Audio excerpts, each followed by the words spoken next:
Hello everyone, welcome to Study Friend Education. Friends, in this video, we are going to cover line by line summary of this poem, The Lake Isle of Innisfree. इसके writer हैं William Butler Yeats. Friends, William Butler Yeats का life span है 13 जून 1865 से लेके 28 जनवरी 1939 तक. ये एक Irish poet थे, ड्रामेटिस्ट थे, प्रोज राइटर थे और 20th सेंचुरी के लिटरेचर के एक इम्पॉर्टेंट फिगर थे. और ये जो पोएम है, तो ये जो पोएट की इच्छा है पीस और ट्रांकुलिटी को लेके, जो इनसफ्री है वो प्लेस बहुत ब्यूटीफुल है, बहुत काम है. तो ये एक आइलैंड है इनसफ्री, जहाँ पे पोएट जाना चाहते हैं और उनके बचपन का काफ़ी समय वो वहाँ पे बिताए हैं. इस समय जो पोएट है वो किसी सिटी वगैरह में है, तो वहाँ से मतलब वो शांति के लिए जाना चाहते हैं इनसफ्री. और ये जो पोएम है वो एक लिरिक के फॉर्म है, दैट मीन्स एक सॉन्ग के फॉर्म में है. तो चलिए स्टार्ट करते हैं. फर्स्ट स्टैंजा कह रहा है, I will arise and go now. मैं अभी उठूँगा और जाऊँगा. एंड गो टू द इनसफ्री, यानी कि मैं अभी कहाँ जाने वाला हूँ, इनसफ्री जाने वाला हूँ, जो कि एक आइलैंड है.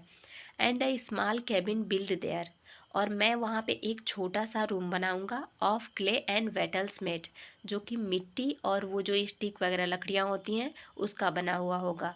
9 bean rows will I have there, और मैं वहाँ पे जो बीन होती हैं उनको खाऊंगा. A high for honey bee, और जो हनी होता है, जो हनी बी के जो हाइव होते हैं उसमें, तो मैं उसको खाऊंगा. And live alone in the bee loud glade, और शांति से ओपन स्काई के नीचे मैं रहूँगा. बी लाउड का मतलब है जहाँ पे ये जो बीज होंगी इनका साउंड भी सुनाई देगा.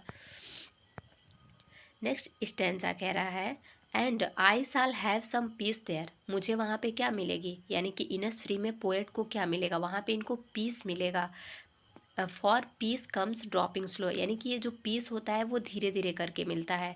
Dropping from the veils of morning to where the cricket sings, यानी कि ये जो पीस होता है वो छोटी छोटी चीज़ों में धीरे धीरे करके मिलता है. जैसे कि मॉर्निंग जब सुबह होती है तो जैसे लगता है कि ये जो सुबह है तो धीरे धीरे घूंघट में कोई है, ऐसे लगता है. तो यानी कि उससे इनको पीस मिलेगा. और जो क्रिकेट का साउंड होता है, यानी कि क्रिकेट एक इंसेक्ट होता है जिसका साउंड सुनाई देता है, यानी कि उससे इनको पीस मिलेगी. There midnight's all a glimmer, और जो मिड नाइट होगा यानी कि आधी रात में जो स्टार्स होंगे तो वो स्काई में ट्विंकलिंग यानी कि टिमटिमा रहे होंगे, तो इससे उनको पीस मिलेगा.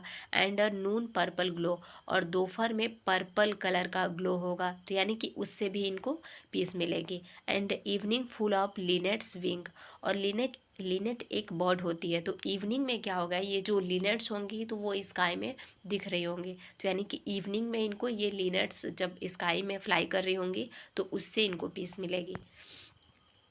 नेक्स्ट स्टेंजा में पोएट कहते हैं, I will arise and go, यानी कि फिर से इस लाइन को रिपीट कर रहे हैं कि मैं जाने वाला हूँ, क्योंकि for always night and day I hear lake water lapping with low sounds by the shore, यानी कि इनको दिन रात वो जो रिवर में जो स्ट्राइकिंग का वाटर का साउंड होता है जब किनारे पे पानी आता है, तो ये इनको दिन रात सुनाई देता है जो लेक का वाटर रहता है. While I stand on the roadway, चाहे ये रोड पे हो और ऑन द पाथवे ग्रे, या फिर किसी रास्ते पे चल रहे हो, रोड पे हो, इनको 24 आवर्स वो साउंड सुनाई देता रहता है लेक का, जब वो लेक का वाटर लैपिंग करता है किनारे पे.